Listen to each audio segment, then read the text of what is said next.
so when I was in China, it's very peculiar. That has helped.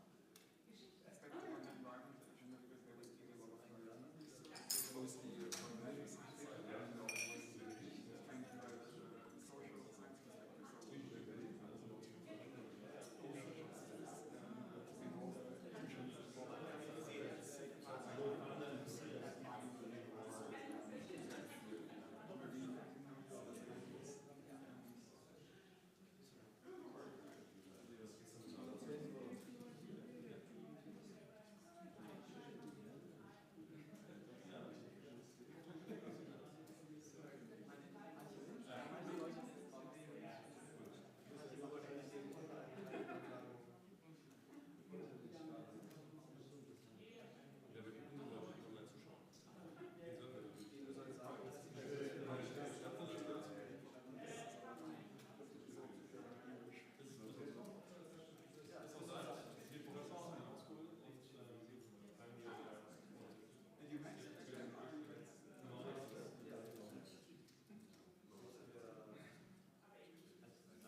Good evening. Hey, good evening, everyone. My name is Manuel Hartung. I'm the CEO and Chairman of the Executive Board of Zeitstiftung Bucerius, and it's my tremendous pleasure to welcome you, especially all those guys and people who are following us online. A warm welcome to you as well, and also to those here in this beautiful moot court at Bucerius Law, probably one of the most beautiful lecture halls we have, not just at this law school, but also at the city of Hamburg. We're trying to discuss a tremendously important topic tonight, and a topic which is also the starting point for a new doctorate program Zeitstiftung Bucerius and Bucerius Law School are running together.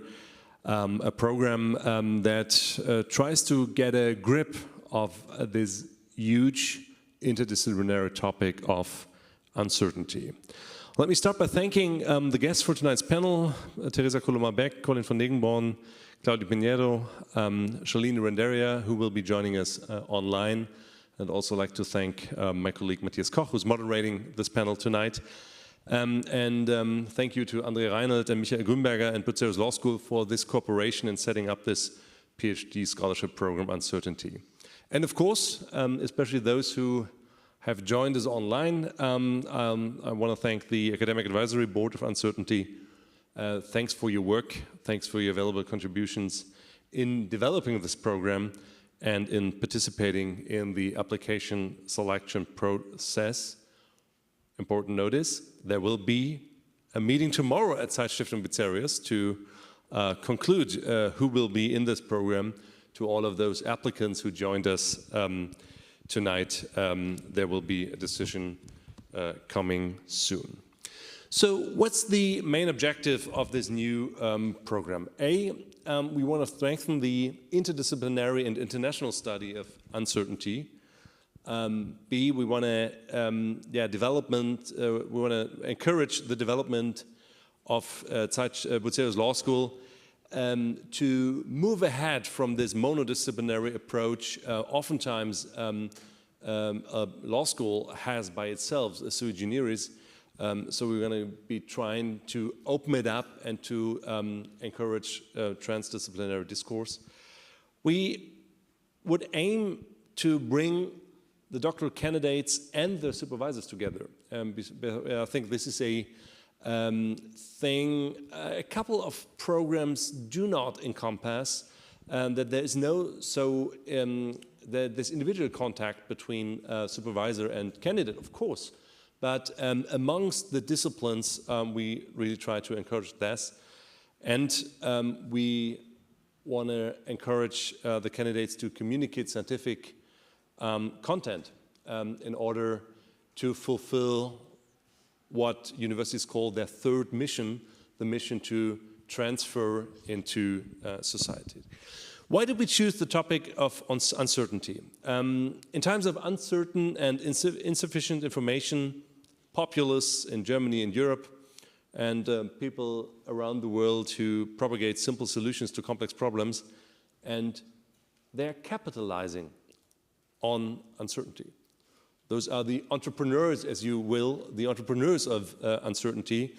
The future looks uncertain and even more uncertain in future times, and those capitalizing on that effect can probably just be dealt with when you try to conceptualize what actually uncertainty is and trying to navigate that.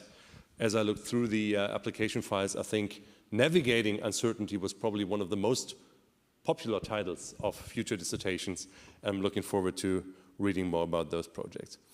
In a deeper historical context, there are also effects on the concept what we experience as the modern world if we try to grasp uncertainty. But don't let me interpret what our excellent speakers tonight will conceptualize more thoroughly, as I could do that in that 2 minutes.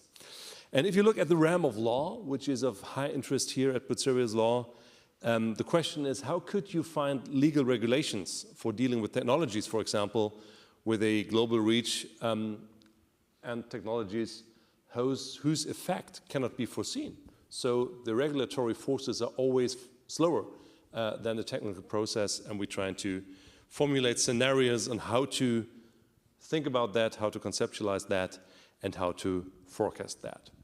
As to the program, the doctorate program, we had a record number of 282 applications for the program, which is wonderful to see for a first starter in that, ranging from 23 years to 61 years. 42% stem from Germany and Europe, 18% from Asia, 20% from Africa and the Middle East. So you see a wide global range, and I'm grateful to my colleagues in die Zeit Stiftung's Department Science and Education. Anna Hofmann, the director, is here with us, as well as Louis Rieken and Matthias Koch, I mentioned, and my new colleague Riga. So I'm happy that you made all this public. Is Rosenka here as well? No, she's. Oh, I don't see her. Okay. Thanks for your work in working through that files and preparing the process for tomorrow. So what we can see is that this huge amount of applications grasp how important the topic is. We have wonderful, interesting, interdisciplinary applications from disciplines ranging from law to sociology, economics, political science, et cetera, et cetera. So the objective to increase the scope of a Bucerius Law School here and to go into in-depth discussion with the huge alumni network of Zeitstiftung Bucerio, this objective is probably fulfilled. So, warm welcome to you as well. Great that you are here. I'm excited to listen from and learn from you.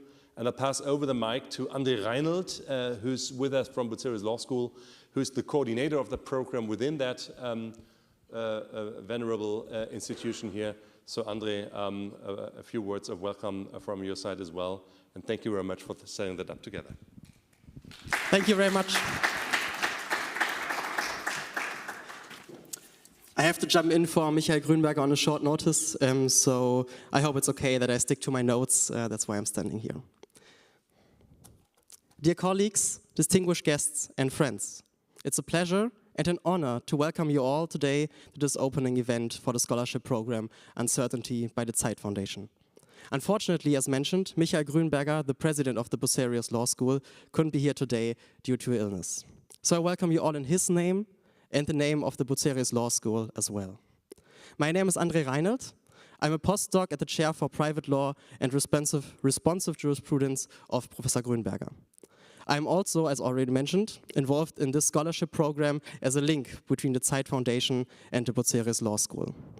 While working for the Zeit Foundation and working for the scholarship program, I already reviewed some of the applications for the PhD scholarship program. Those applications show that uncertainty is of interest in almost every aspect of life, and therefore an interesting and insightful research topic in nearly every scientific discipline. This leads me to today's event. The goal of this talk and the goal of the discussion is to show different perspectives and approaches to the topic of uncertainty. During the evening, we will discuss questions like, what is the current state of uncertainty worldwide? What are different concepts, forms, and histories of uncertainty? What are different ways of coping with uncertainty? Some other questions we're dealing with today, you can see on the screen already. And I look forward to the panel's answers to these questions and some other questions. Feel free to ask questions because I'm confident that every contribution today will be insightful. Thank you all for being here or being here online, and hope you have a great evening. Thank you.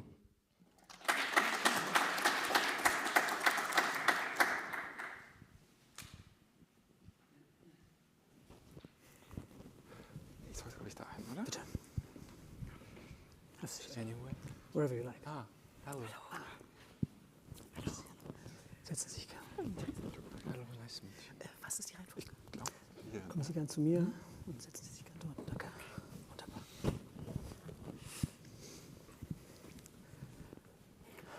A heartfelt thanks, as already mentioned by my predecessors, goes out both to them, Manuel Hartung, and to André Reinhold for speaking the salutary words for tonight, for our discussion on uncertainty. Thanks also to our online audience as well as to the audience here in the beautiful moot court of Bucerius Law School.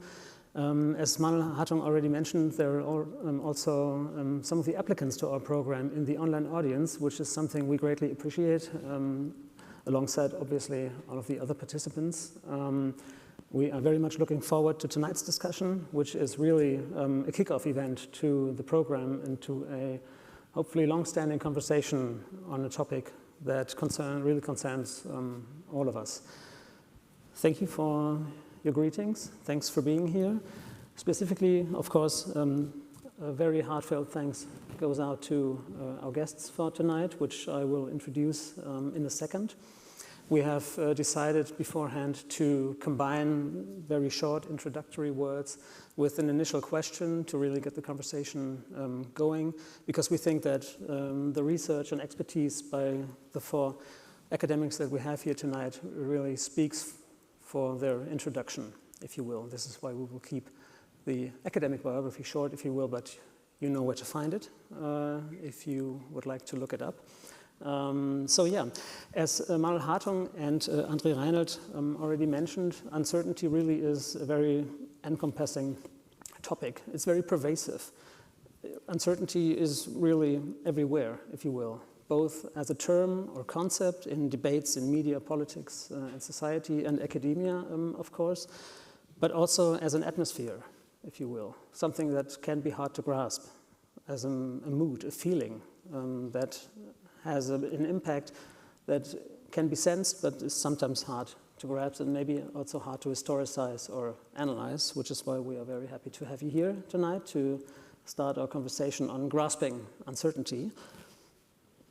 Before we conceived of this event, we had a very intense discussion with some of the members of our advisory board, for example, of which you here see 3, Shalini Randeria, Claudio Pinheiro, and Colin von Negenborn.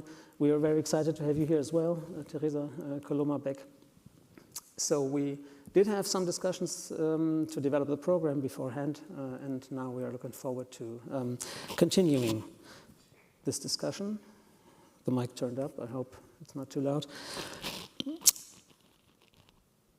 What you can see from the pervasiveness of uncertainty and really the omnipresence of this term is that there are very different contexts that are affected by it, by this mood. And there are very different understandings of it. And we hope to develop an understanding of uncertainty, in a sense, starting this tonight, but also over the course of the program and continuing our cooperation.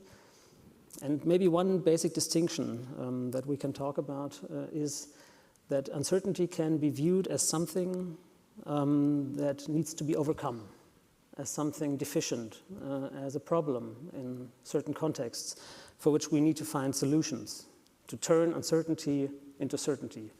That's one approach to it, and there are many different academic contexts in which this concept is prevalent. At the same time, you could also speak of uncertainty as a condition of modern life that is, in a paradoxical sense, temporarily permanent. Something that, at least for now, maybe can't be overcome, can't be turned into certainty, but that we, as individuals, groups, and societies, and maybe globally, have to settle in a sense, and develop strategies for permanently coping with this condition of uncertainty. And this is, in a sense, a more productive, well, maybe not more productive, but constructive sense of uncertainty, not viewing it as a problem, but as a condition one has to deal with, individually, socially, nationally, globally. So really on all scales, you can imagine. And it may be one challenge for tonight and also for the program to develop an understanding of uncertainty that is specific, but not too narrow, and at the same time open enough for analytical development without being too wide. Maybe we can try to do the first steps of this development here tonight. As I said, we agreed on rather short introductions and initial questions, and if you agree, I would like to jump to this to get our conversation going. Colin van Negenborn, I would like to start with you. Dr. Colin van Negenborn, you are a postdoctoral fellow at the University of Hamburg here, and you work within the excellence strategy of the federal and state government. More specifically, in a project called Market (S) and Morals, Market and Morals, Markets and Morals, in which you combine, on the background of your PhD and your expertise, practical philosophy with microeconomics. And as we agreed beforehand, what I would really find interesting is your, on the basis, against the background of your current work, your individual take on uncertainty. Well, thank you, first of all, for having me. My individual take on uncertainty, maybe I can focus on one of the dimensions that you already mentioned in your introduction, namely the question whether uncertainty is something that we want to or need to overcome, whether that is an impediment to individual or collective decision-making. And what I find quite intriguing is how the answer to this, whether uncertainty is something that we want to resolve on our own side or for somebody else, just really depends on the specific aspect, specific question that we're looking at.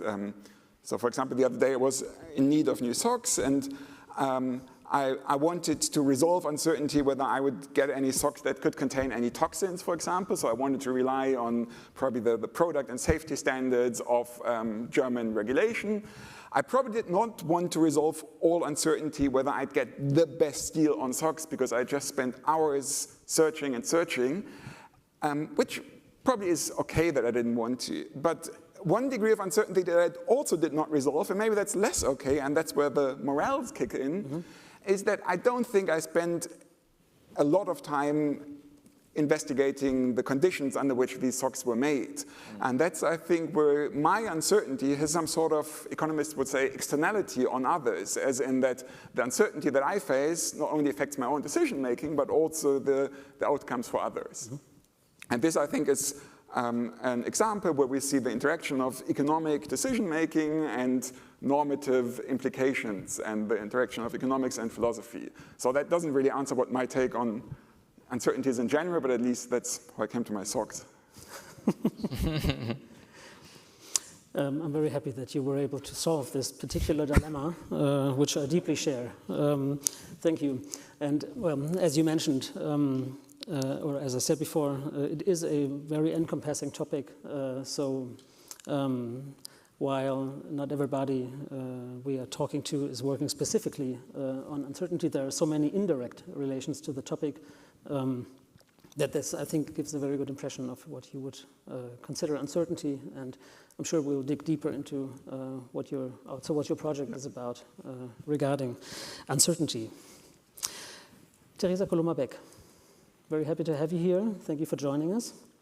I would like to briefly also introduce you.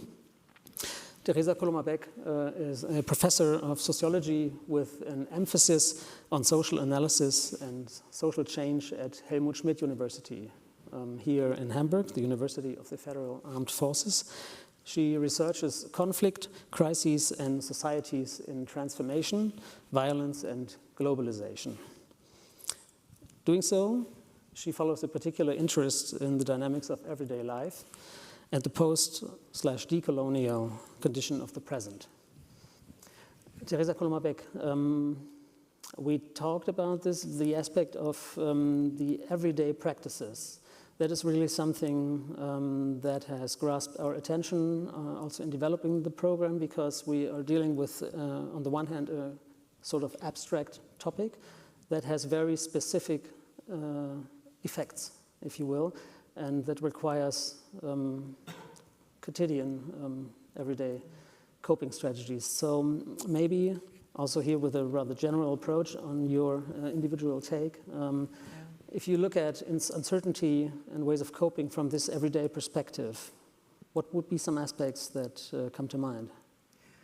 Yeah, so maybe I have to add that my perspective on all these questions is very much influenced by the ethnographic research I have undertaken. So I have a lot of theoretical interests, but then I always start like looking at particular contexts, and also by staying there for longer times. And so I did 3 ethnographic field researches in war and post-war societies, in Angola, in Mozambique, and in Afghanistan. And the first thing that comes to my mind when I also read through the conceptualization of this discussion is, of course, whose problem are we actually talking about? So this starting observation, or this initial observation, there is more uncertainty now that we have to deal with. Who is actually this we that articulates this problem? Because in many places in the world, for many people on this planet, not knowing what the future is, experiencing the future not as something that I can create or shape, but as something that comes towards me and to which I then have to respond. This, for many people on this planet, is actually a reality they live in permanently. So it's not even like temporarily permanent, it's just their life. And this is then not just about privilege, so it is a certain like a historically and also socioeconomically privileged position to have this capacity, or to be in a to have the capacity to think the future as something that I could somehow influence. It's also, of course, about institutional perspective. So politics doesn't work without, modern politics needs to think a future. This is like organizing collective action towards something. Also economics, the same. But what is interesting is then how to see how people who are maybe, to whom uncertainty is like just part of their day-to-day life, deal with this. Because contrary to what is frequently thought about people, especially in war zones, living a life that is marked by uncertainty doesn't mean being passive. It doesn't mean like just waiting for things to arrive, but people under these conditions, they are masters of adaptation. So they are all the time doing something to respond to the changes as they perceive them. And this is interesting politically, because sometimes these adaptive responses on the level of everyday practices, they might run counter to what politicians or policymakers more general might want to do, and they might even run counter to some of the principles or norms some of these actors themselves embrace. I give you a very practical example, which doesn't come from Afghanistan now, but from the very context right now. I study like political violence, armed conflict. So what I observe in certain milieus where democratic practices come under threat now is that people start talking about the need to organize self-defense. This is not only like among certain minorities, but this is also like democratic actors who work in contexts where like right-wing, also violent right-wing actors like become more and more dominant. And being a democratic actor talking about the organization of self-defense, this is like normatively totally conflictive, but it emerges as a response to perceived changes in the environment. And these tensions are what I find most interesting intellectually regarding this topic. Mm-hmm. Thank you so much. I'm sure we'll have a lot to get back to, specifically, if you will, the regional history of uncertainty, the regionality of uncertainty. One of the aspects that Manuel Hartung, for example, mentioned in his address was this modern concept of history, of future, that is something that can be shaped, and you also refer to that, but it also needs to be shaped, you know? So I would say that the modern concept of history, of future, entails this paradoxical relation of shaping history, but also needing to shape history, which sort of produces a kind of anxiety that leads to this uncertainty. So yeah, let's definitely get back to that. I'd like to continue with Claudio Pinheiro, who's a professor of Asian and African Studies at the Institute of History of Rio de Janeiro Federal University. His research includes colonialism and its effects, particularly concerning knowledge production and circulation, the politics of language and epistemology with regards to the institutionalization of power, comparing Asia, particularly India, and Latin America. He's done anthropological fieldwork in India, Brazil, and Japan, amongst others. And he's here tonight for the discussion, also for tomorrow's selection meeting, as well as Colin van Egenborn.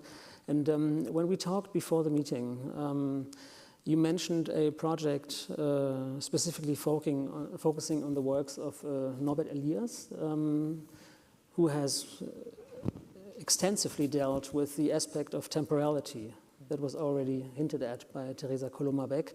And since uncertainty produces this need of shaping that which is to come, if it can be predicted, which is very much the question under the condition of uncertainty, I would really like to know more about your perspective on this temporality of uncertainty. Thank you so much, Matthias. Thank you for having me here. It's a pleasure to join this table and the program. I think I can actually take back the point that Teresa just left on time and certainty to go back to Elias on the difference between concerning our positionalities within some sort of society or social environment. How can we project futures, or if we have to embrace destinies or karmas, depending on who you're talking about or who you are, or the social class, race, gender, and all. Sometimes people just say, I really don't have a choice, I have to embrace a destiny instead of projecting some desirable future for changing. I suppose that Elias could be seen through that lenses as well, not maybe his writings, but his trajectory itself. He's been producing after he left Germany through grants, supported only by grants, not a permanent position for a long time in his life that would guarantee his survival, like the basic survival of his life. So most of the impressive monographs or reflexive works that he developed were developed under precarity or uncertain conditions. Until very late in his life, I came to becoming interested in his trajectory when he went to Africa in '62, when he was already at the age of 65 without proper retirement. The decision for going to Africa was as well justified by having the first position ever he had as full professor. So that's the only time in his life he was a full professor and chair of the department. And he stayed there for 2 years and a half before coming back to Europe. And then the Elias we know, the famous one for his work, etc., is this one after Ghana. So, and the life he spent before that was, in fact, extremely, you can tell this by reading his, he didn't have diaries as such, but correspondence with many people, including friends, but also directors of university programs and all, asking him on a semester base, how would his life be like for the next 3 or 6 months? He would be teaching this or that course, and this would influence his income and the possibility of having some savings, finally buying a house, and all these things that affected very dramatically his life. When he decided finally to go to Ghana, it was his second travel out of the continent, out of his entire life. So in the same year, he went to the ISA, the International Sociological Association meeting in the US, and after that, a few weeks after that, he went to Ghana. Most of his friends would say, you are crazy for, and some, of course, said, well, this is great, you should go, of course. And he had interesting times there, not only to discover a lot of how sociology could lead him for research there, which he actually did. A new volume with the essays written on that time came out 1.5 years ago. But also on his personal life. He really had a great time in Ghana, enjoying also a more relaxed life, and the weather was something that he was really astonished with. So he was writing back to his optician saying, I lost my sunglasses, can you please send me another pair, because I cannot deal with the amount of sunlight that you have here. So you imagine this optician getting this letter in London back, where, you know, with a gray sky and saying, wow, what an envy. So unpredictably could also be something positive, as, say, for example, Georg Zimmer was approaching for conflict. So conflict, of course, for those involved in conflict, especially if it involves violence, is undesirable. But as a sociological challenge, can unpredictability be positive? Yeah, thank you. That's a really fascinating example of a very specific individual scholar, his personal history with uncertainty and precarity, and the ways that both this experience and an internationally diverse experience of uncertainty shaped his own theoretical concepts. So I think there's much to learn also with regard to how we adapt his concepts maybe for today's perspective. So I'd really enjoy hearing more about that tonight. Let me now continue with Shalini Randeria, who is joining us from Vienna, and who you can all see on the screen. Just one note, the camera is directed at us here, so if you address her from the stage, and later on from the audience, if you should wish to ask questions, she can see you directly. So we really have a joint stage here, which is a great setup here in the moot court. Shalini Randeria, thank you very much for joining us tonight here for this discussion. Professor Dr. Shalini Randeria is president and rector of the Central European University in Vienna.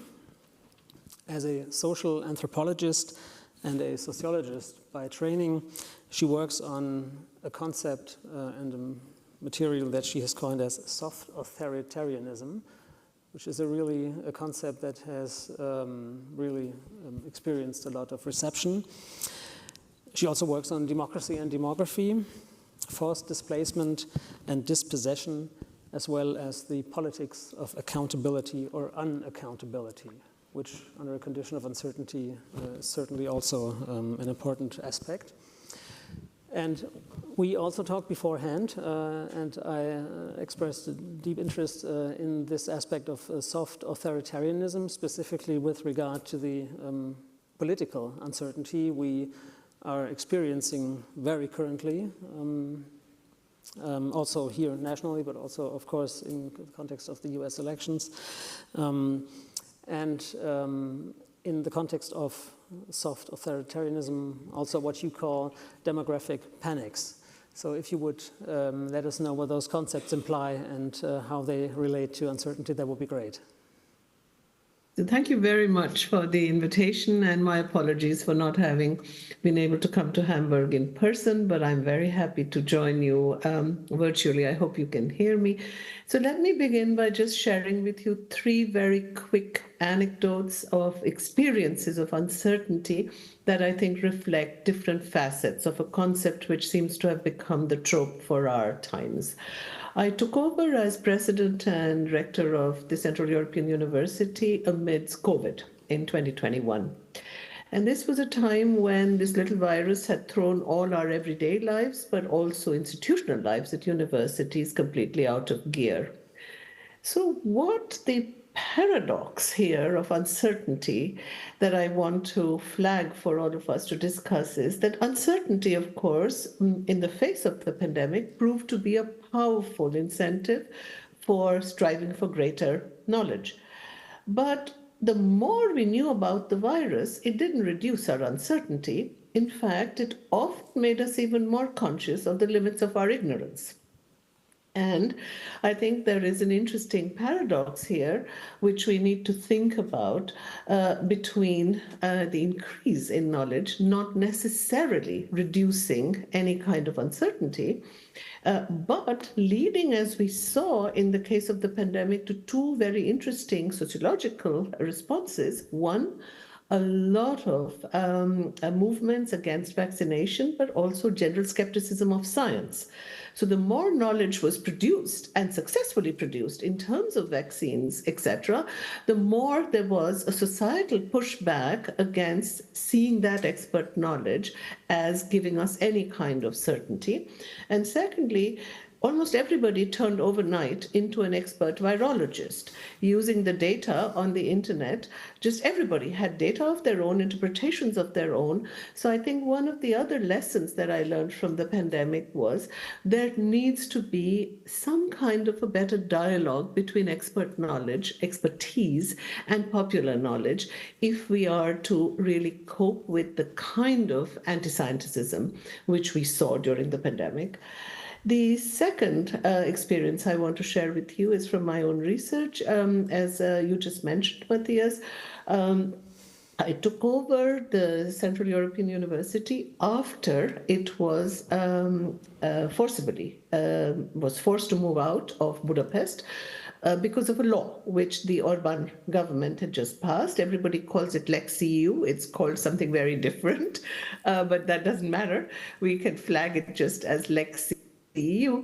This was a law directed specifically at one instance, which was our university, and it was made in a way to make the proper functioning of the university impossible, because the university was situated in Budapest but was accredited in the United States. So all our degree programs were American accredited, and what the law did was it forbade the university from giving any US degrees in Budapest.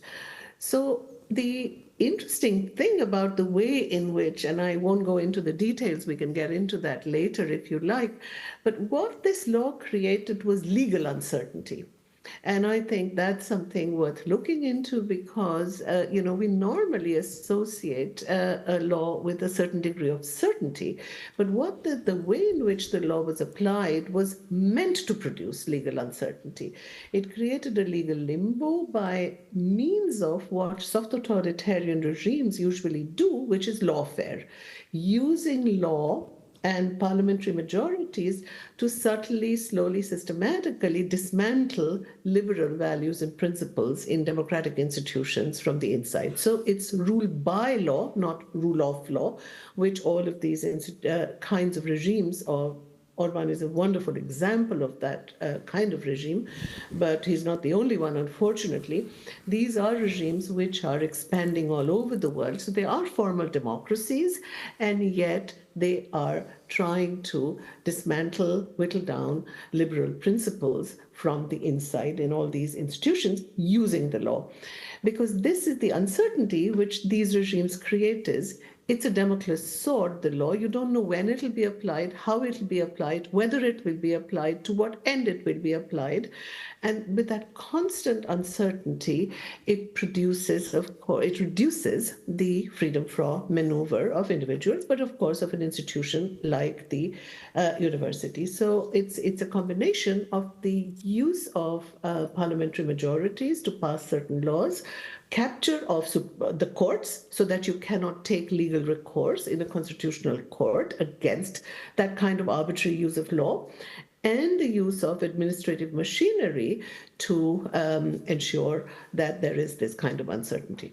The third point that you mentioned, and I'll quickly go into it, is my research on demographic panics as being one core element of the kind of ideologies that are being spread by these kinds of right-wing, soft authoritarian, and soft because of the use of law. So nobody's in jail, there are no tanks out on the street. If we were not attentive to the kinds of laws being passed, you would actually miss the fact that this was a regime which had complete control of all areas of life.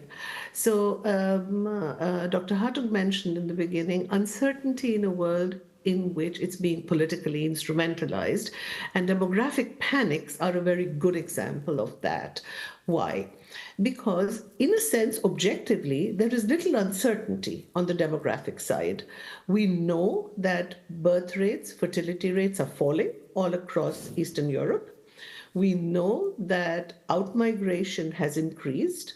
We know the numbers of people, young people, talented people who are leaving Romania, Bulgaria, Albania, Hungary, Poland to go to Western Europe.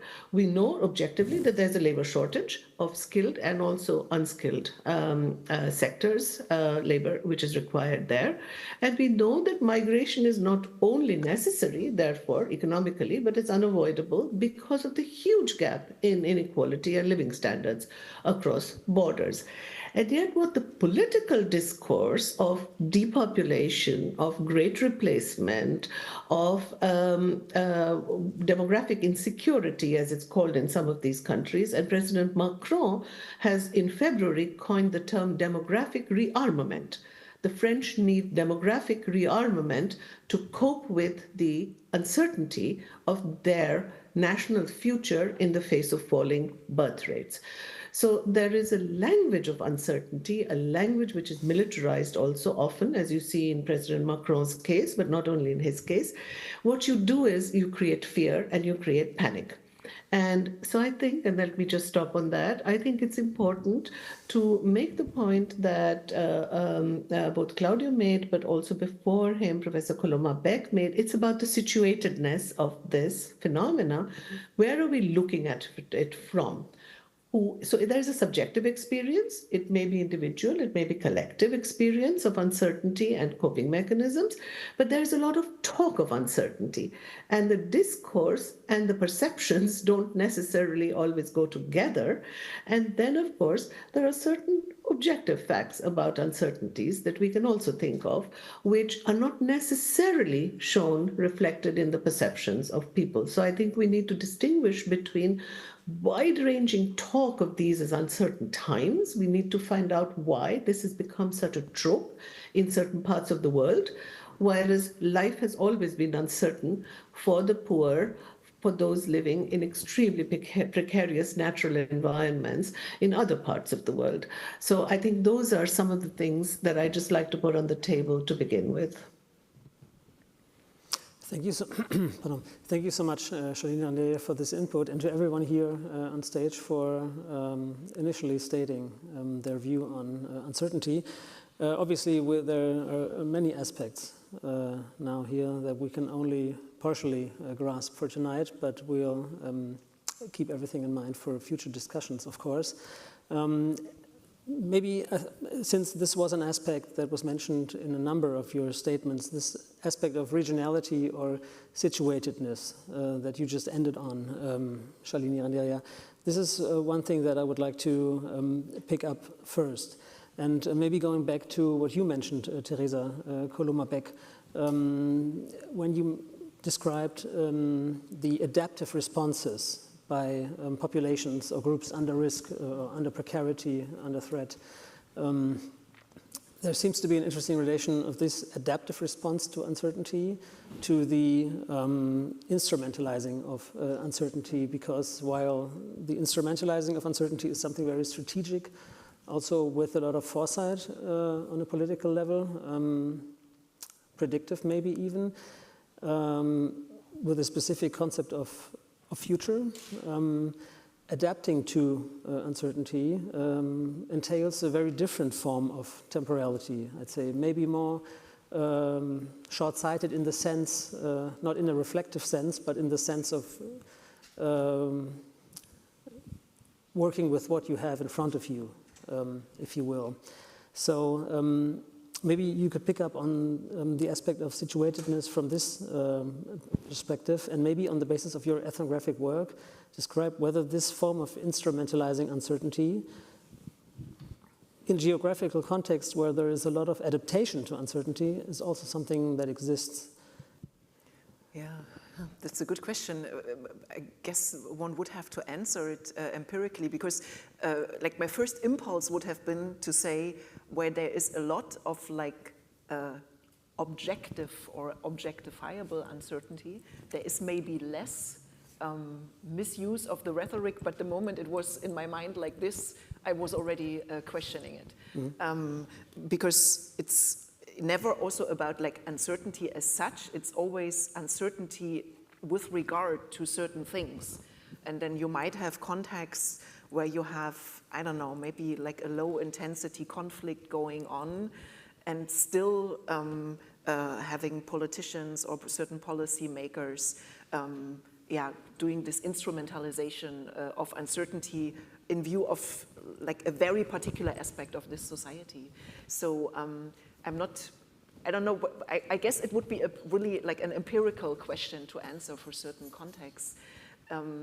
What I find interesting is that this adaptiveness structurally among people has the effect of actually losing the future. I have a very like one can lose. Maybe it sounds a bit weird, but one can actually lose the capacity to think a future. I remember in my first research in Angola, I spent some time because the capital was very expensive, and I found a place to live in an orphanage at the outskirts of Luanda. And there was somebody there doing art therapy work with the kids and trying to work with them with clay. And if you work with clay over, like not in one session, but like in more sessions, then you have to take care of this, you have to keep it wet, like the piece of work that you have in front of you. You have to wrap it in linen and then in a plastic bag, and you have to go there once in a day to check whether it's still wet. And it was really striking to see how these adolescents cared a lot about the work they were doing with the clay, but they were literally, they didn't have the capacity to care for it over time. So regularly with these teenagers and adolescents, they were standing in front of the shelves crying about their work having dried out. But even over time, it was as if like living under the condition of war, living this day-to-day life where you actually think sometimes only from one meal to the next, actually takes away this capacity to think the future. So I don't want to romanticize adaptiveness. It's really important for survival, and it's also a skill and creative and everything, but on a maybe more prescriptive level, I would also say that in context where this is the case, it's even more important to train this capacity to think a future. And then we could talk about also like the rise of neoliberal mindsets and what they actually did to how to think a future. So there was a time when people had like visions of a future where all people would be free or something. And this was something that could be shared across various contexts in the world. But somehow this sense of a future, this disappeared with the end of the Cold War, for example.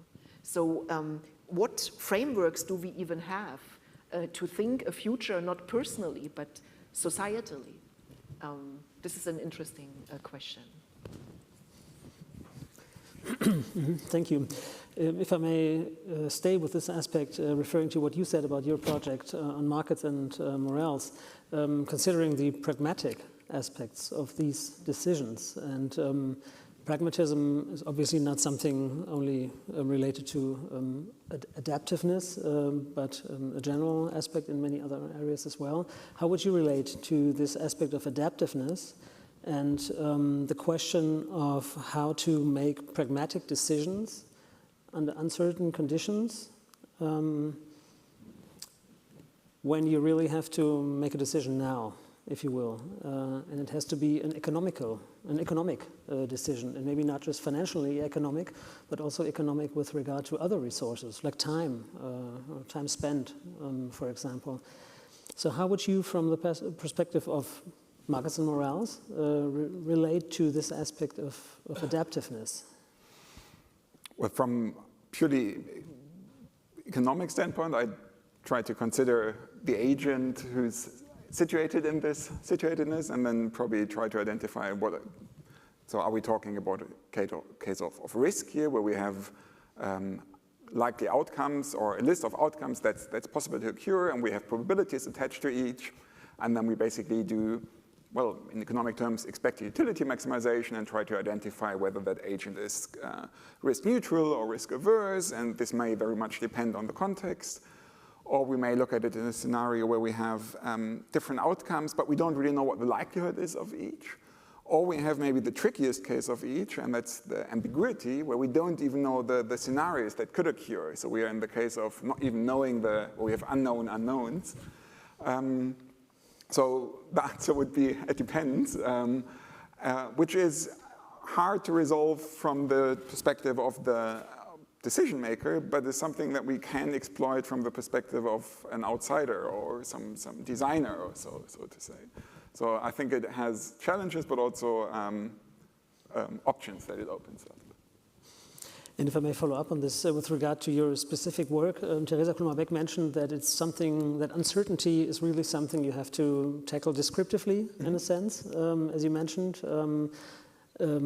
Something that can be answered partially maybe via ethnographic fieldwork, for example, really working with your material, which I think is one of the challenges really for dealing with, or for understanding uncertainty, that you have an abstract concept that you can really only understand by going through empirical situations, from which you then derive a conceptual understanding of uncertainty, which is really the bottom-up, top-down question of any theory making, if you will.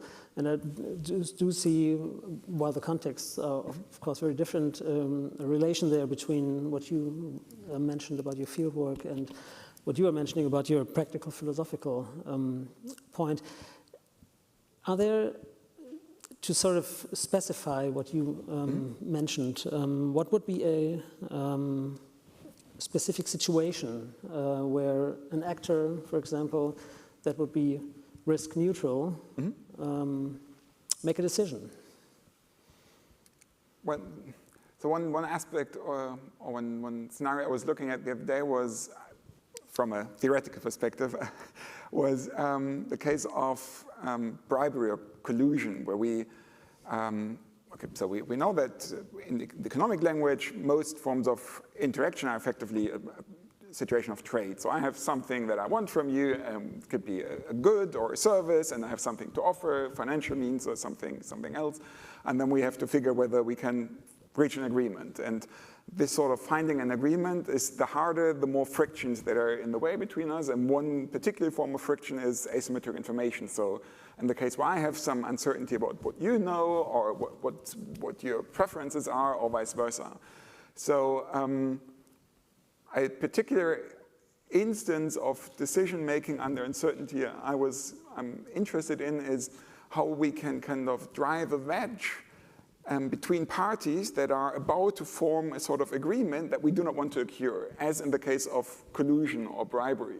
So suppose I really wanted to be on this panel, so I was bribing you into inviting me tonight. Don't tell them. And yeah, but if they knew about the likelihood, because they really know there is this Colin van Ingborn in Hamburg, and he always bribes himself into all sorts of panels, how could we prevent that, at least for the case of the Zeit Foundation? And one option would be to have some sort of, or one strategy would be to have some sort of asymmetry between the two of us. So for example, me not knowing, very basic example, me not knowing what your wage is that you could lose by that bribery being uncovered, or what the penalty would be for you. Would you lose your job? Would you just lose 1 month's payment? Would there be something worse happening to you? So there would be some sort of strategic introduction of uncertainty from the outside that we would then have to deal with. And if I was a a risk-neutral decision maker, I then have to try to adapt my bribe to the probabilities that are assigned to the different scenarios of you being caught and you losing your job and you having that sort of payment to forgo and so forth. So this would be one sort of decision-making under uncertainty, where the optimization from an economic perspective, of course, is a very different one than from a normative, desirable perspective. Mm-hmm. Thank you. Yeah, the term scenario that you just mentioned seems to me to be one that is very prominent in many discourses on uncertainty, because thinking in scenarios or constructing scenarios as sort of alternate futures seems to me to be one conceptual way of adapting to a condition of uncertainty. Still, one would have to consider the regional historicity of thinking in scenarios, and obviously the life world of the context you investigated, Teresa Kulmerbeck, differ widely from life worldly contexts here, for example.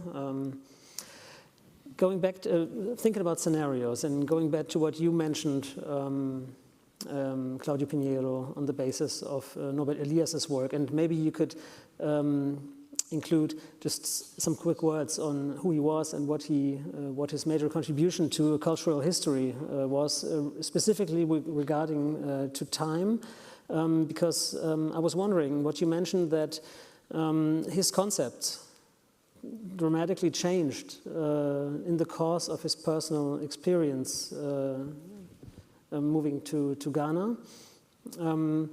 And I was wondering if this concept of scenario as a way of adapting to uncertainty, a concept of scenario that entails a specific type of temporality, is something that is important in his work, and going forward that maybe we can also adapt to.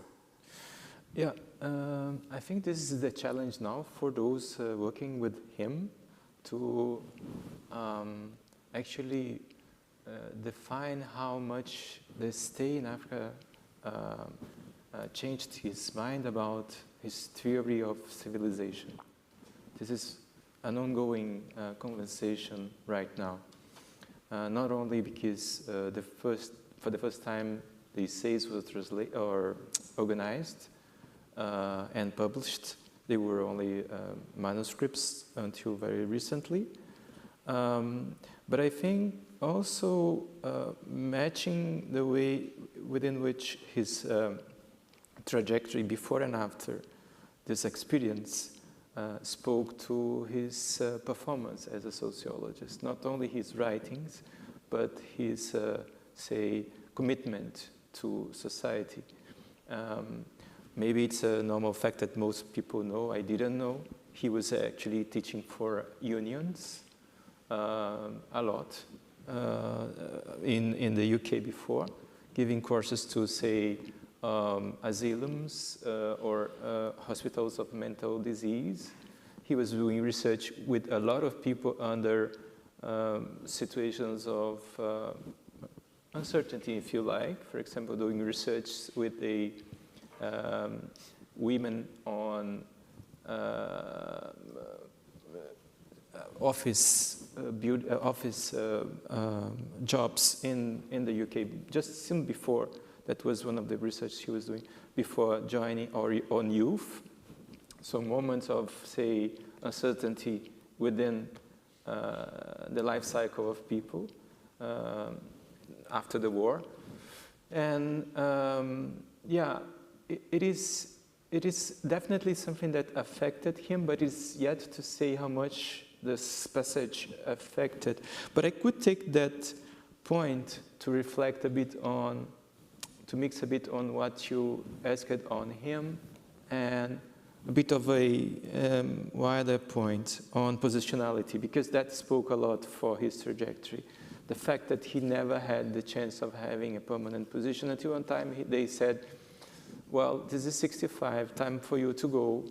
And the negotiation for retirement and all was extremely difficult for him. And the chance of going to Africa appeared to him very appealing for at least having the recognition as a full professor, which would bring back to the idea of positionality in the scenarios,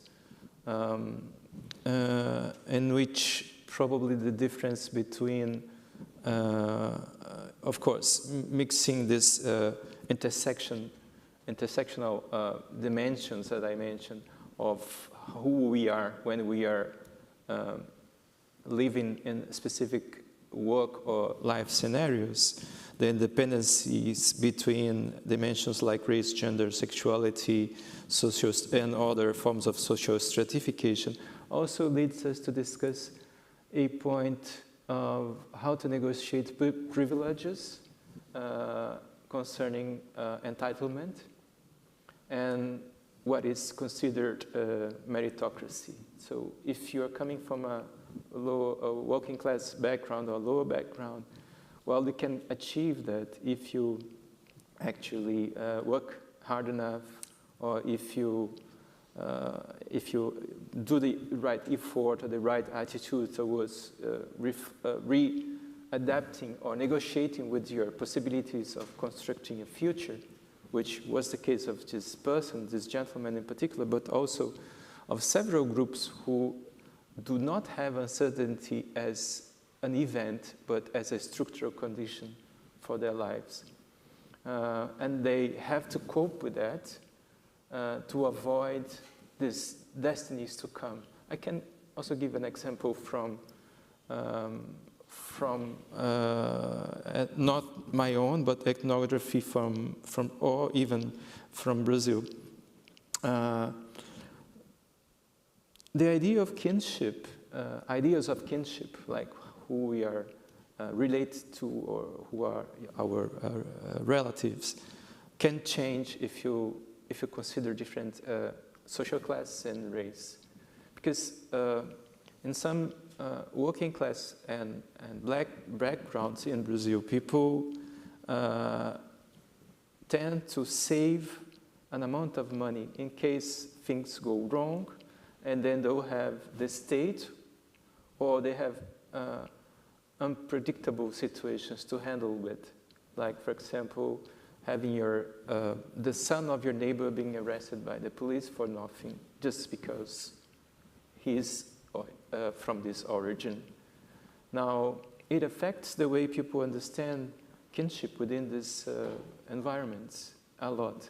So, not considering like a best woman or a best man, but an uncle or an aunt that you can rely on when situations of uncertainty show. And it is really striking striking difference between social classes and race and gender now.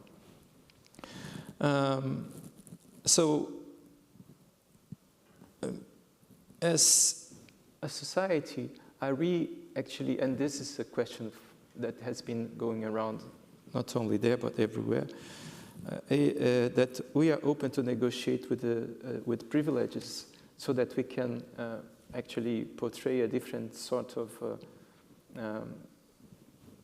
re-engage with utopia, as you're mentioning, that we had after the Second World War, and more we see this going very far. And that would mean also revising the relationship between entitlement, or how can we teach, as you were saying, how can we teach adaptation or calculation for embracing with possible futures against not being able even to consider this situation. A last example, very brief one, would be, again, on my work as professor. We had in 2003 in Brazil the establishment of quotas for universities. So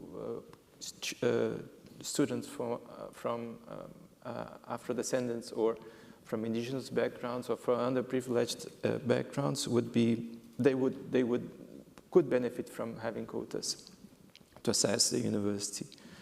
That was 2003. In 2019, 16 years later, my university had, for the first time, more black students than white students And that was quite a transformation, not only in the demographics, but in the way the whole machine should work. The university wasn't prepared for such a thing in many respects. How to deal with the population that are coming from some of them were the first generation at school and then at university. Some report I should really go through a graduation, a master's. Otherwise, I will have to embrace with the destiny and become a mason, as my father is. Or so, what is required from society to produce not only new utopias, but to distribute the chances of having futures against destinies. May I just add something? Absolutely. Interestingly, education itself is a practice that creates a relation to a future. I found it interesting that in all the contexts I have researched, I found stories about clandestine schools in times of war, and schools under like horrible conditions in occupied towns where people were starving. There were always some people who tried to teach a younger generation, and I think this is because the practice of teaching itself, in a sense of education, is one that connects one with the future, because it only makes sense if you have a future. Like if you are a farmer, you only sow if you believe you will be there to harvest something. Mm-hmm. Yep, thank you. I see that we have we are really revolving around this aspect of temporality in many different ways. And I would like to combine what you just said with what Shalini Randeria mentioned earlier, the legal instrumentalization of uncertainty to really produce uncertainty and to dismantle, for example, structurally dismantle the university, for example, to really generate conditions of uncertainty. And I was wondering how that relates specifically in a softly authoritarian political regime to the production of kinship that Claudio Pinheiro just mentioned. Because what you said earlier was that many times there's a distinction or a difference between the discourse on uncertainty and a perception on uncertainty. And what Claudio just mentioned with regard to the relation of kinship and uncertainty, I think that relates, those two aspects relate to one another. Because when you were producing uncertainty for just a specific type of the population already creates a form of difference of uncertainty perception. So I was wondering how this aspect of kinship relates to the difference between the perception of uncertainty and a discursive production of uncertainty. Well, there are a lot of questions which are packed into that. I'm not sure how it relates to kinship, to be very honest. If you mean by kinship what anthropologists would mean by kinship, which is not just biological kinship, but even socially constructed relationships of kinship. They can be relationships of marriage, or they can be relationships of descent. That is how we would, as anthropologists, define relations of kinship. I think it would be more interesting to think about relationships of solidarity in conditions of uncertainty. Some of them may be relations of fictive kinship, social kinship, but socially constructed kinship. Others may be relations of neighborhood, which plays a huge role in, for example, some of the slums, informal settlements in which I have done field work. These are fictive relations of kinship, but they are created through neighborhood. So you can think of many kinds of networks of solidarity which are created. And here I think there are two people whose work I think we need to flag. One, because it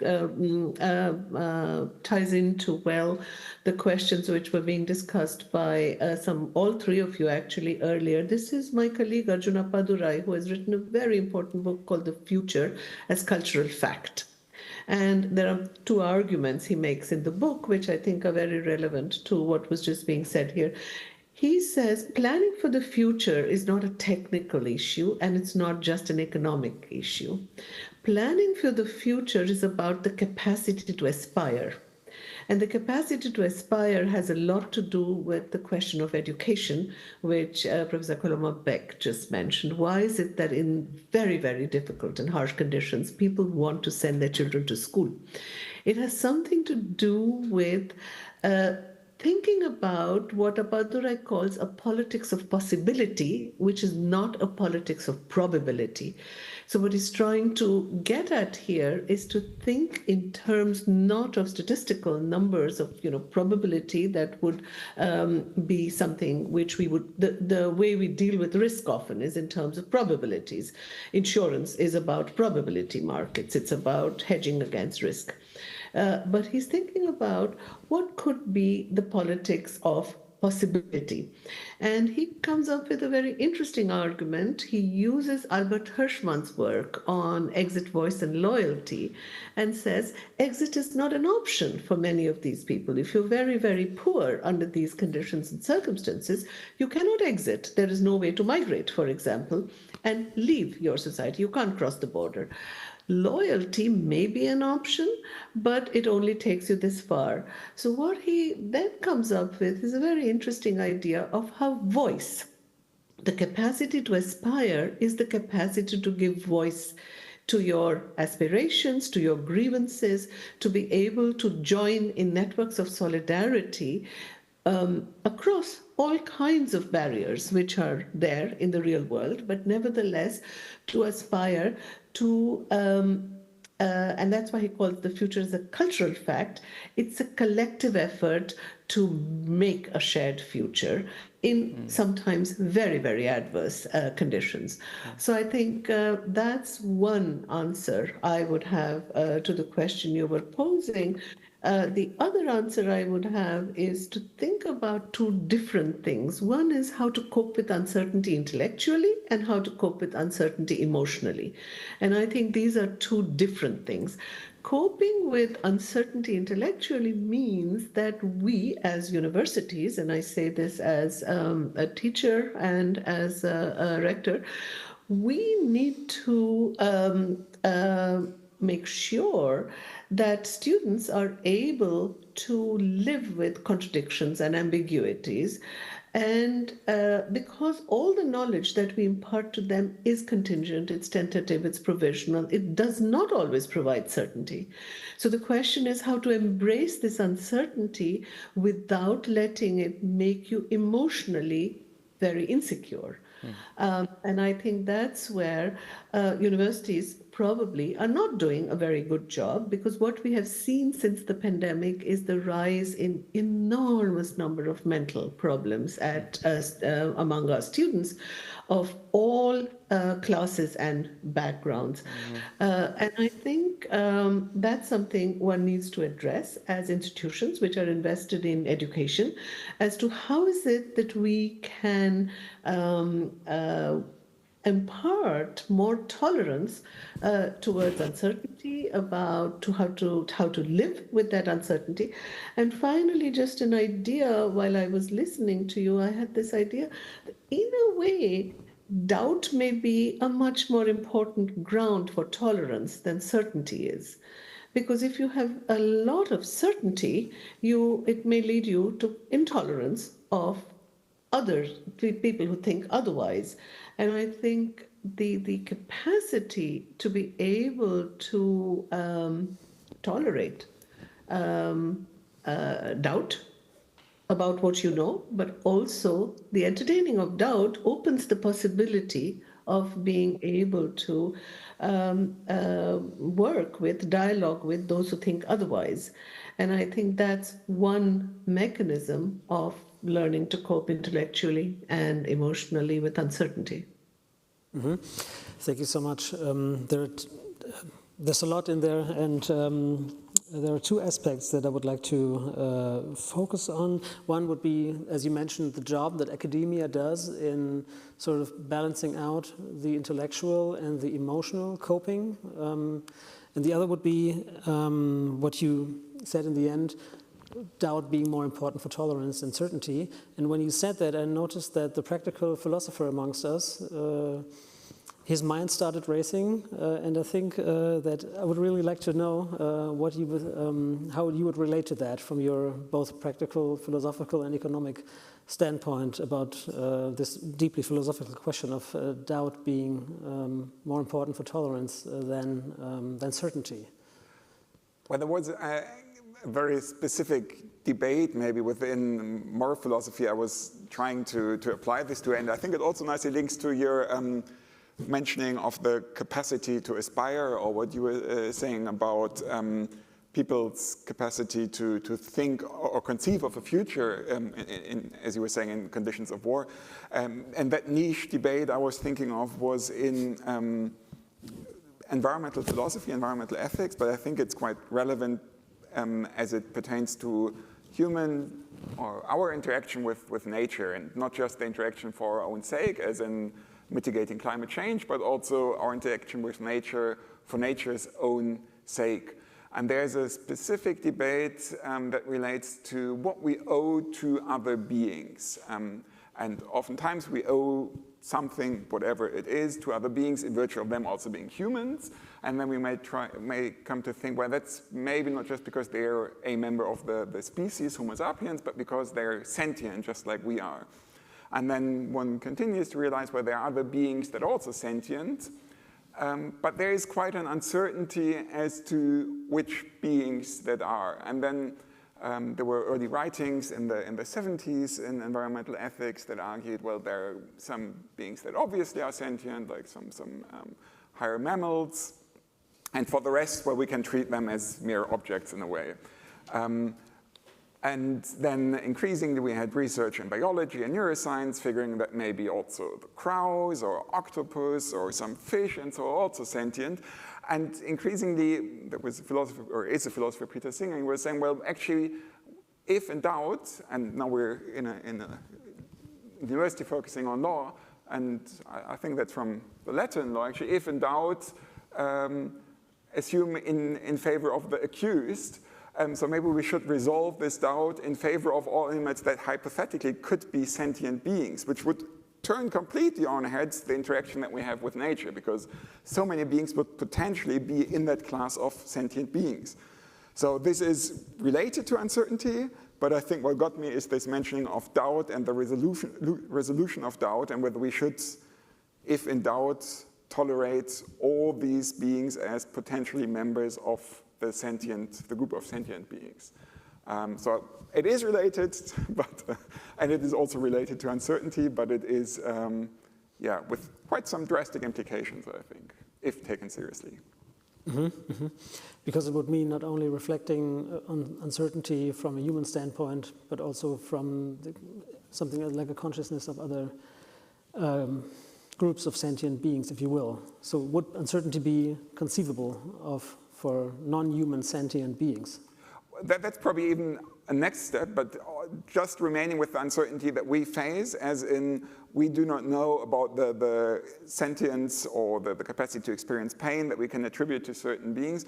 Should we still think of fish farms as predominantly being more resource efficient, or should we think of them being a huge stress basin for potentially sentient beings farmed in there?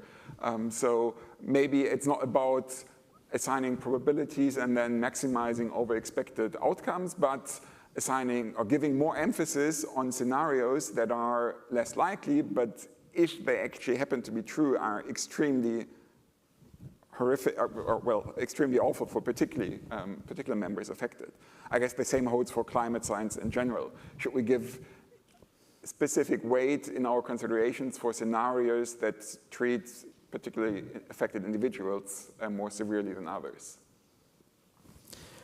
Thank you. If we're talking about sort of the limits of the reach of exclusively human consciousness, and also maybe the limits of what reflection can do to reduce uncertainty. Going back to what you, Shalini Randeria, mentioned earlier, that in the context of the pandemic, we were able to observe globally that an increase of knowledge does not necessarily mean a decrease of uncertainty, but can in fact produce not only more uncertainty, but specific types also of anti-scientific positions, which is of course related to the discussion about the status of rationality and what can be reached by increasing rationality, but also what is lost by it. So I'm saying that because you mentioned whether or not academia actually does a good job of balancing out the emotional and the intellectual coping with uncertainty. And as we have an academic panel here discussing a topic that is important far beyond academia exclusively, I would really stress this point. I'd like to stress this point now for all of you of how your view on academia is with regard to dealing with uncertainty, and specifically with regard to this balance of a strictly rational and also emotional coping with uncertainty. Because, if you will, ideally speaking, academia would be something of a social reassurance, or could produce a social reassurance by generating knowledge, but we have ample examples of exactly the opposite happening, where producing knowledge produces the opposite of what is intended in a sense. So I would really like to hear your thoughts spontaneously on the job that academia is doing in coping with uncertainty itself as one of many social systems, but also, second, with regard to the offers it makes to society for coping with uncertainty. I think that would be a point that we could end on tonight, discussing the role of academia. Mm-hmm. Well, I can start. Well, I think, yeah, it is a lot uncertain, especially after pandemics, and in some specific countries, I would say about my own country, where we had a last cabinet against science and the reduction of funds for research, for forming the next generations of people who was really dramatic. Also including the attempts to, or the dialogue, or the idea of actually canceling the quota system, for example, that would again mean a lot of change for how science became more not only diverse but more efficient. I would say we gain as a society with a more diverse scientific or academic environment. There is another topic I would like to introduce, and of course what Shalini just said about the mental issues. They really affected the population of graduate students that could not finish sometimes. They just gave up their PhDs or masters, and that was, again, a big issue for us. But there's another topic that relates to the amount of uncertainty that people have to deal with. They are coming from the South, from the global South, I would say, which is how to pursue an academic career, or a scientific one, that does not have the North as an example all the time. So against exemplarity, if you like, on pursuing careers, because it might be that, well, some people don't get it, but even certain ages that you have to develop your, say, PhD or finish with your studies affect if you're getting married or not, if you're having children or not. There was a huge discussion recently. The biggest Brazilian agency for science funding rejected an application from a candidate, a woman, under the argument that, well, she probably left time having pregnancy, having a baby, instead of pursuing right on time. And she, of course, fought back, and it became a huge issue. And then not only it was revised, but the agency developed a new protocol for handling situations as this. Now, sensibility to these intersectional dimensions of, say, uncertainty should be taken into account. For example, when we think of a program, which is not only the case of ZEID, at many foundations of philanthropic institutions, that probably will have applicants from an age which is not, say, the normal age for people to apply if they are coming from different backgrounds or if they're coming from southern places. Even they would not sometimes have the PhD to apply for, say, a grant, although they have the knowledge, they would not have the titles or the diplomas that would be, not talking about this program in particular, but research programs that deal with exigencies of ticking some boxes. So that could be something to be taken into account, or calculating the implicit bias mechanisms that operate when we are offering chances for people to pursue an academic career. Like which things did you have to consider to understand not only positionality, but how it can teach foundations to be more efficient in terms of scientific outputs. What is the social relevance or the social gain? Are we really promoting social justice when we are? So, I mean, I think these are probably some challenges for us to think about when we are considering the intersectional dimensions of uncertainty related to academics. Mm-hmm. Yeah, thank you so much for ad hoc reacting to this question. Would you, one of you, like to add to that from your perspective regarding the job of academia in balancing out those coping strategies? Yeah. Okay.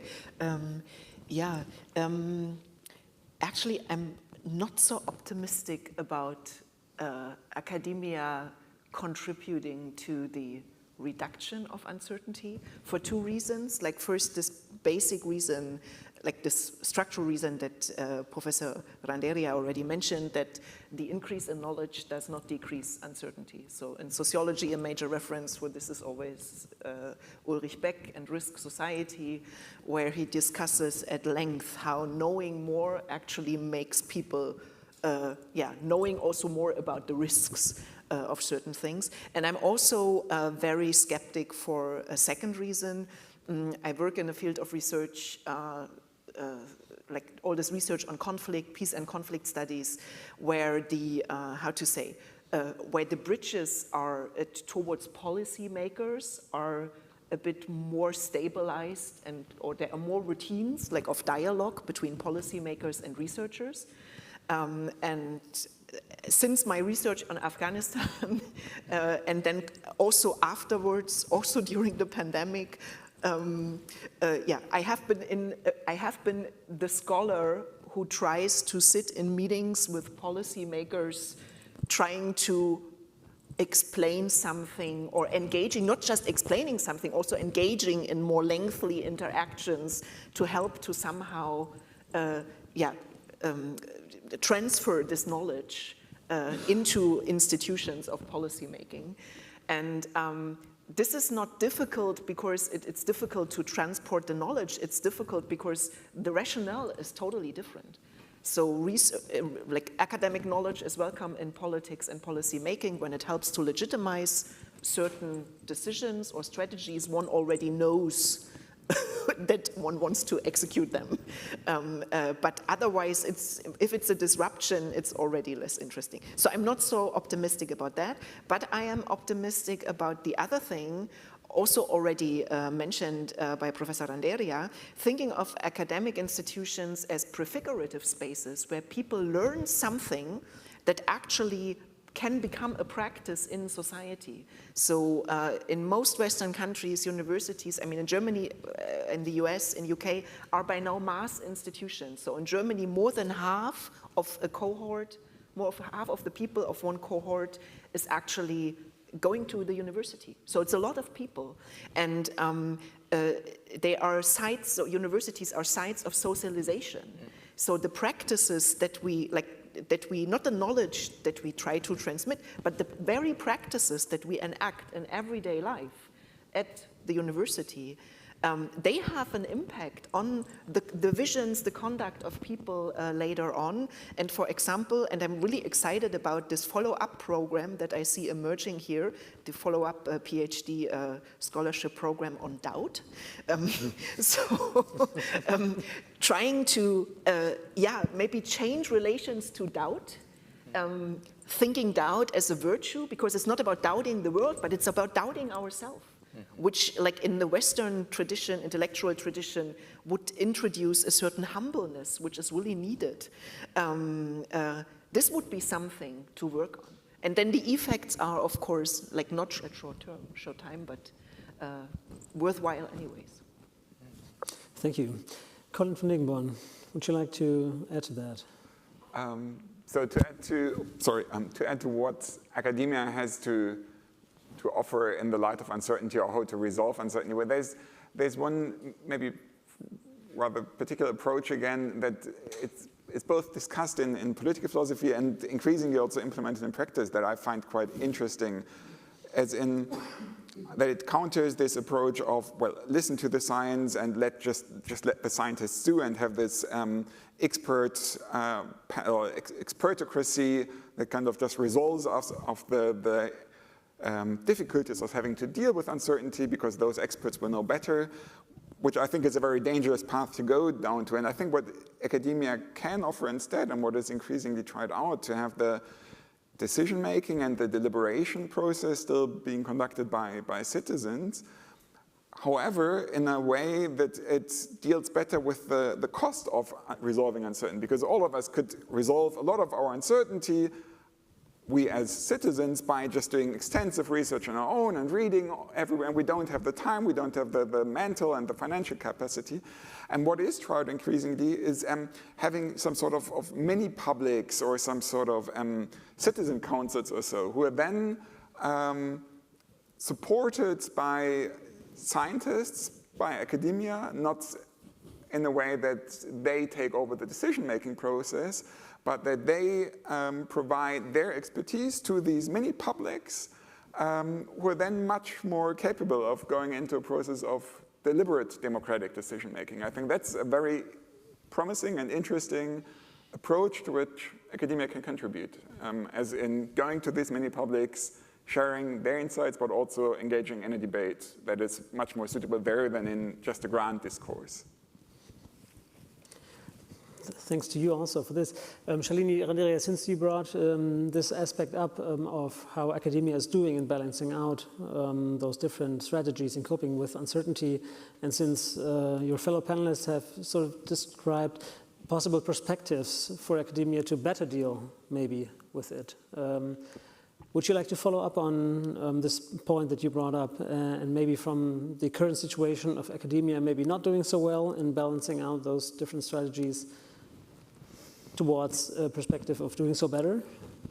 Well, I think I would underline that one point just made and make two very quick ones. One, I think what the necessity to live with doubt, and it is about self-doubt, it's about the doubt also of the limits of our knowledge and the limits of our ignorance. And I think the pandemic was a very good lesson in humility. And I think that's something which is missing in the hubris that we see around us about knowledge. And I think Professor Coloma Beck mentioned Ulrich Beck. The other person whose work I think is very interesting in this context is Helga Novotny's book on the cunning of uncertainty. So Helga Novotny makes two arguments which would be interesting here. One, that she says the cunning of uncertainty may act as a counterforce to false certainties. which are induced by the relevance of, or the reliance actually, on assumptions that undergird what people think that they know. And I think there is a very interesting argument here on not only the way in which uncertainty unfolds over varying timescales, but that her argument is that the logic of the cunning of uncertainty may be in the ways in which we encounter and we engage with uncertainty. And so the more we acknowledge and the more we recognize uncertainty, the less we should feel threatened by it. And I think there's a lesson to be learned there for academia, for pedagogical side of things, and for our curricula. The other point that I want to make is picks up what Professor Kulomabek just said about policymaking and her discussions with policymakers. I think there it's very interesting to see that often they don't want to engage with the serendipity of science.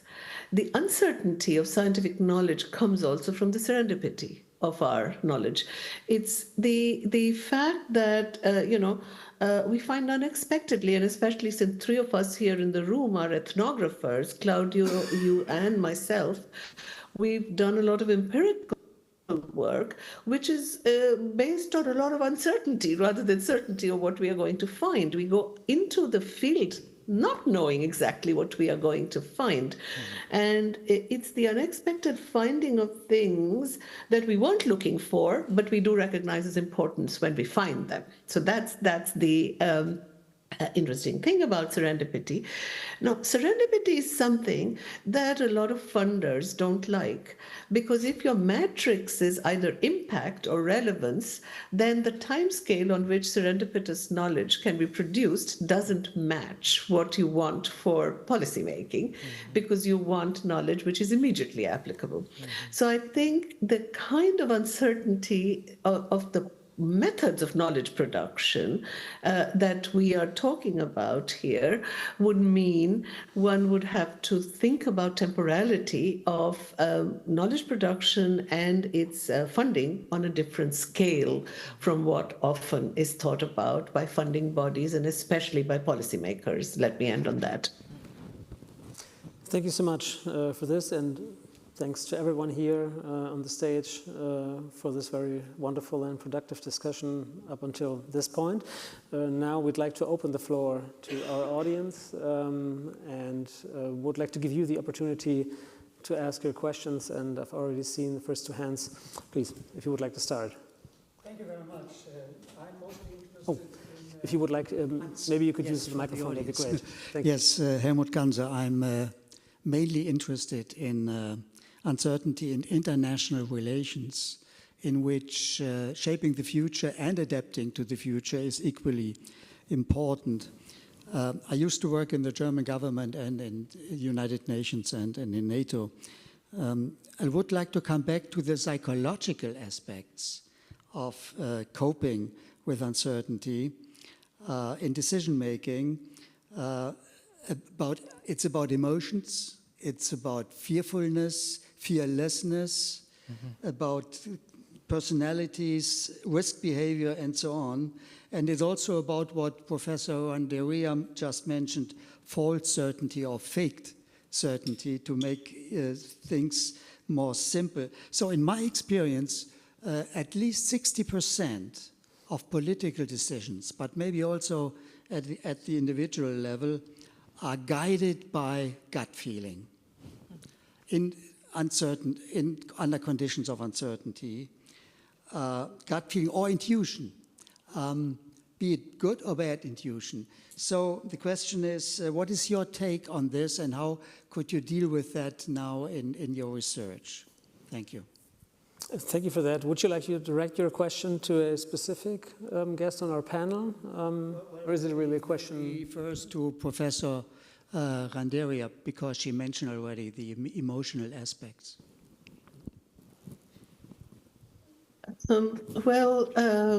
I am probably not a good person to answer part of it. I know very little about international relations.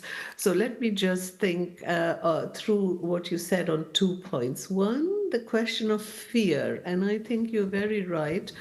We need to deal much more with fear sociologically. And for me, if I were to put it very briefly, I would say fear is a mechanism, or fear is a response to dealing with, it denies uncertainty. It's a denial of uncertainty. And so the imaginaries around the uncertainty, which result in fear, they're trying to fill this empty space of what has not happened yet. And because it generates fear, and that's why it can be instrumentalized and politicized, in so many contexts. In my work, demographic fears, I think we need to take fear very seriously as an emotion, which needs to be put into the context of what our study of uncertainty means. So I think that would be one. The second point which occurred to me when thinking about your context of international relations is, so what does this kind of uncertainty of the kind that we have been talking about do to predictions? Because probabilities are a forceful reminder that reliance on past extrapolations have actually sometimes a limited value because things could be otherwise, right? And so the question is, if you're not going by probabilities, then what is it that you can build some kind of assumptions on, some kind of policy making on some kind of routine on, which would be reassuring?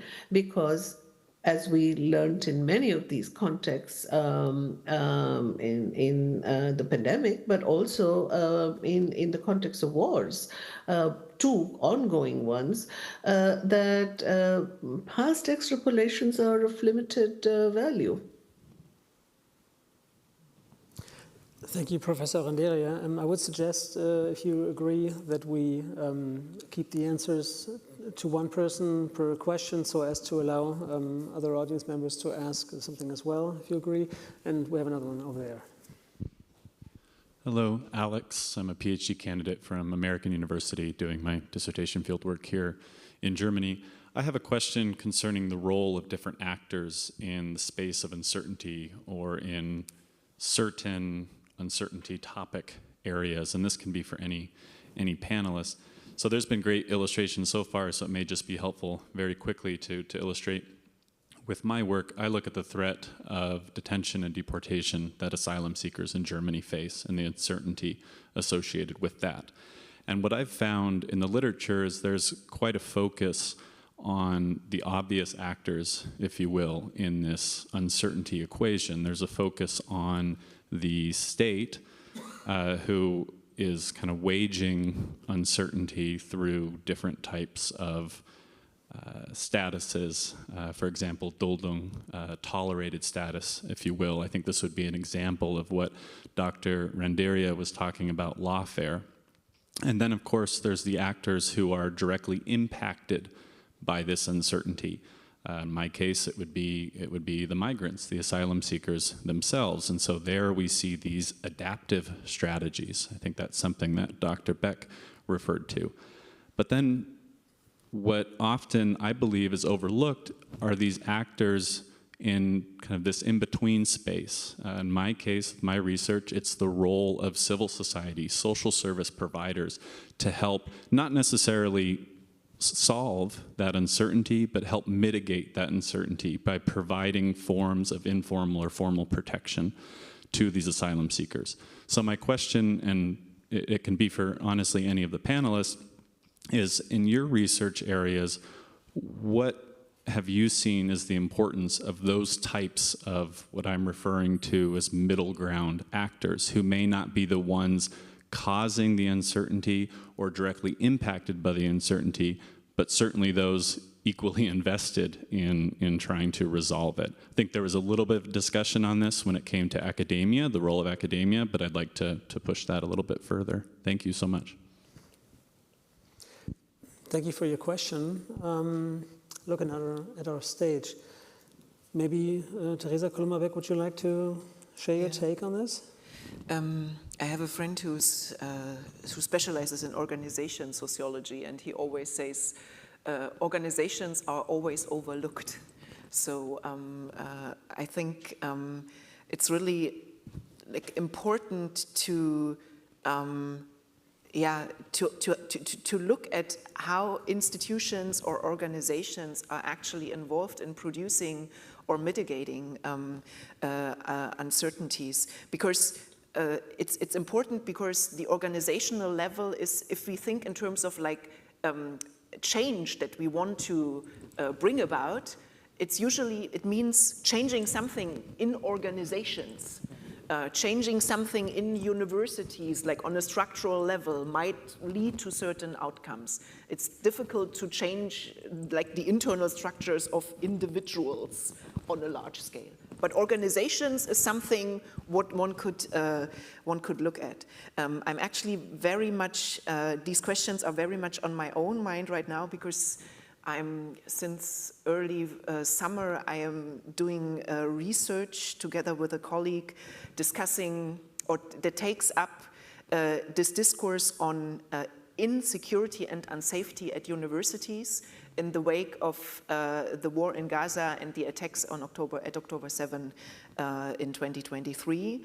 And so we look at universities specifically in Berlin and Hamburg and do in-depth research, in-depth interviews whose aim is to understand what people actually mean when they say we don't feel safe anymore at the university, who is having this experience, and then the overarching objective is to better understand how is the university related to all this. And actually I started with the like in retrospect, very naive idea that the university would be the institution that would that could address this problem in a productive way.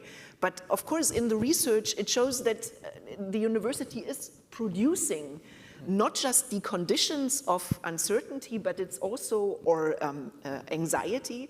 It has an influence on the emotional dynamics, like on the emotional level. The way the problem is handled, or the way the question is handled, actually creates fear, not by introducing violent people into campus, but because the way the whole thing is talked about, doesn't create more certainty that this is an institution that confidently handles this problem, and this is why I have a little trust, and I hope it will end well. No, the way it is handled actually creates the impression, oh my God, where am I here? For certain people, usually it's people who are minoritized, marginalizable. So it's not everybody, but it's like racialized people, people belonging to minorities who are experiencing this. And there is something institutions could do, but knowing universities or higher education institutions, it's always already clear why it is so difficult to do what, like in theory, would be possible to do. Thank you. I've seen one other hand in my... There's one more. Great, thank you. I would suggest that we wrap up our discussion after the answers to those two questions and move the following discussion to either other events or the following little reception we have prepared for you. If you would like to start. Yeah, thanks a lot, Jens Schneider. I'm a researcher at the Migration Research Institute in Osnabrück. Thanks for this very creative and very inspiring panel. I would like to go back to one of the points that was issued quite in the beginning, that maybe in large parts of the world people don't have the means, the resources, the situations to plan futures. So uncertainty is kind of daily lives. And I was thinking, okay, there is something, uncertainty is certain. So isn't there also a way of comfort in knowing that uncertainty is certain? Or the unpredictability of the certain, or the predictability of the uncertain, is kind of something that is very common to say. And wouldn't it be interesting also to look at cultural techniques that were kind of developed to deal with the certainty of uncertainty? Maybe religion, for example, could be one of the answers to that. So that would be the first point. And the second point, so which kind of follows up from this, how much of the discourse and how much of the fuzz that we are making about uncertainty is part of bourgeois habitus? I would really leave it to you, if you wish, to decide upon who would like to answer that. Maybe Claudio? Yeah, I can react to that. Thanks a lot, Jens. Yeah, I am a dictatorship baby. So I was educated throughout dictatorship, and only when I joined the university, it ended there. What I see happening now through these times of uncertainty, which are not only caused by the pandemics, the global pandemics, but also by the political instability that and aggressiveness, if we're talking about emotions and sentiments, that took place in many places, including my own country, is that yes, again, there is an intersectional dimension by which, of course, those who can move to, say, a modus operandi, which is probably closer to what we saw during dictatorship, like being less visible or outspoken about things and all. And at the university, again, we had before that a number of collectives of students voicing specific causes that would affect their lives at the institution. So, for example, collective of Black students, collective of Black women students, collective of LGBTQ plus people, which ended up out of sudden when Bolsonaro government took place there. So yes, it affects, I suppose, as well, the amount of doubts or the sentiments of fear, the idea of immobility or inertia, or the idea of pessimism as one sentiment that inhabits times of uncertainty, instead of courage or different attitudinal engagements to society and social life. Like people tend to move to some certain places in which, for example, we are again probably facing the difference between futures and fate or destinies as a social class protocol. And for that regard, again, science and universities were deeply affected by that. During pandemics, we, well, as many institutions, had to move online, even teaching and all. Our university has 80,000 students. Then 15,000 SIM cards, mobiles, and tablets were shared by the university to help mitigate this, because the demographics of the people, mentioning what I just said before, required that people could have access online and, of course, provide internet access and all. And during this time, I was talking to a friend, a colleague in Mexico, a provincial university. I was reporting this to him. You know what? This is happening at 50,000, etc. Yeah, here's a huge problem as well. Yeah, what are you dealing with? No, we have 235,000 students at our university. 235,000 people is the community. And you simply don't have means to help mitigating this situation. So again, you have the institutions trying to cope with that. Again, a lot of, as the gentleman before said, middle ground actors helping, like neighbors bringing solidarity or sharing, say, the Wi-Fi access to the internet so that people could, or helping take care of the children where they're having classes, or, so it really changed the environment. But again, there is a social class bias there that should be observed. Otherwise we are just bulldozing the whole scene with the idea of an exemplary scholar or scholar to be in the future. Thank you. We had one final question over here. It's one final question and one observation. So whilst I have a lot of sympathy to say that doubt is the right way for tolerance, I fear that we are just playing the populist game, because they are making the opposite, saying, look, they have no clear answers, they are just doubting. Mm-hmm. We are providing you some certainties or a counterfactual basis, mm-hmm. which is much more intriguing for a lot of people. And we can take the pandemic as an example, where people are saying they are not sure themselves what is happening. So, but we are sure, and we have also scientists and all that stuff. So, as I said, whilst I have sympathy for enemies of liberty and tolerance. But now to my question. So, my name is Christoph Seibt. I've studied law and philosophy, but I'm a corporate lawyer in an international law firm, advising boards on corporate governance issues and M&A, and I'm also a professor here at Bucerius on corporate law.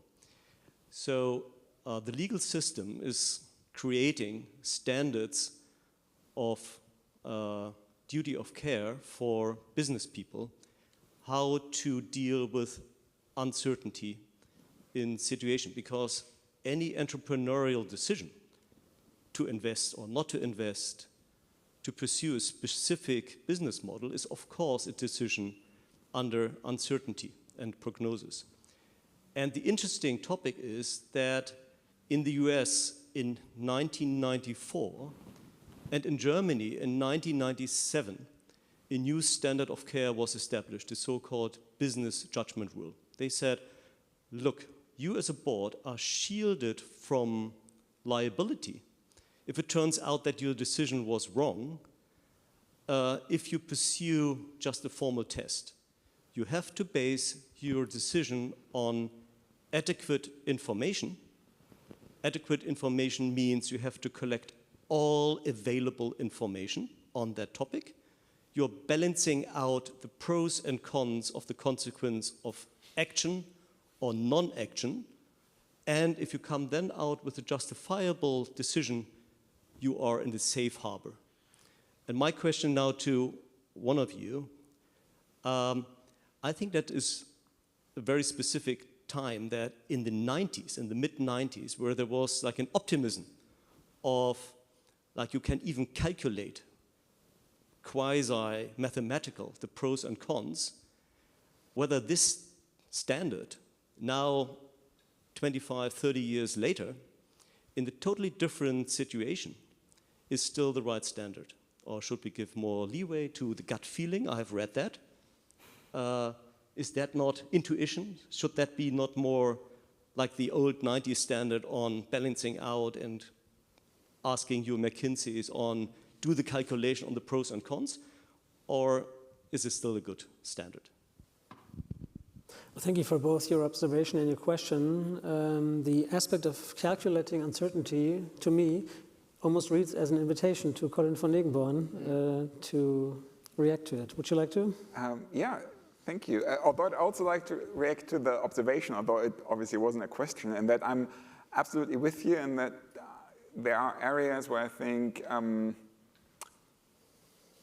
scientists can't just hide behind that grain of doubt that there still is, and that they kind of have to, well, that sounds slightly too activist, but maybe have to unite under the certainty, the degree of certainty that they have. And I think they sometimes do. So I think the best example in my mind is the IPPC, and being a body, a panel that really brings together expertise and a consensus that basically prevents people from sane minds from denying the existence of man-made climate change. And there is, of course, a lot of doubt still to many of the scenarios, to much of climate research, but there is quite a strong statement on what we can rule out as true or likely statements, to the extent that denying climate change has become a matter of a conspiracy theory, I would say. So I think there are cases where doubt is minimized to an extent that we are sufficiently, or we are trying to equip ourselves against the populists that you're rightly pointing out to. Regarding the possibility of computing the optimal decision, well, I think I'd just be on thin ice to say, well, that is, it is possible. I'd also not believe it's very attractive to do.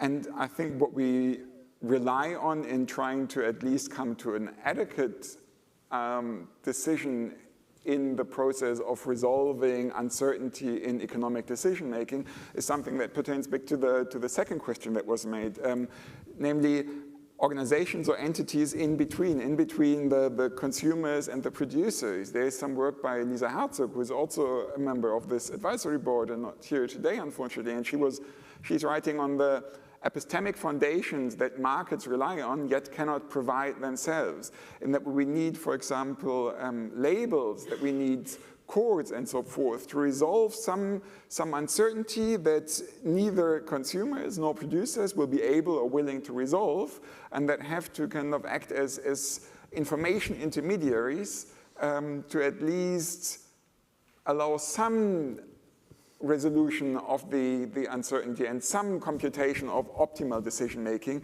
but it will never be a perfect one. So I think it's neither desirable nor possible to fully resolve this, but in the quest of slightly doing so, we have to rely on much more entities than just the market itself. Thank you so much for referring to both those aspects. And in general, thank you so much for participating in this panel discussion. The three of you here, Shalini Randeria online, thank you so much for making this possible and for taking the time to discuss uncertainty with us, as well as to you, our audience here and online. Thank you for participating and kicking off the PhD scholarship program Uncertainty with us. We have prepared a little reception, some drinks and snacks for you, and I would kindly ask my colleagues to unravel what we have prepared. But before we do that, I'd like to thank you by just giving you a little token of appreciation, although I should say it's not so little, and with regard to you having to travel back to Brazil, and with regard to you not being present here, we were obviously prepared to send this to you via mail. Because you will see it is actually something that could... Oh, wow. This is a catalog for the current exhibition at Bucerius Kunstforum, which, as you may know, is the other institution that Zeitstiftung Bucerius founded many years ago. And the exhibition Flowers Forever is to be seen now at Bucerius Kunstforum. And you already giving it a thumbs up, which is great. Maybe you've already seen it. I loved it, but I don't have the catalog. So that's great. So perfect. That's perfect. So, thank you so much. Thank you. Thank you so much. Thank you so much. Thank you so much. Thank you.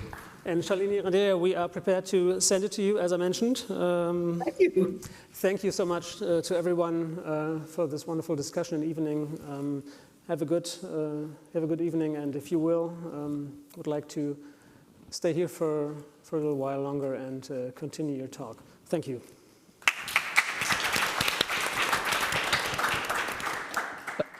Thanks.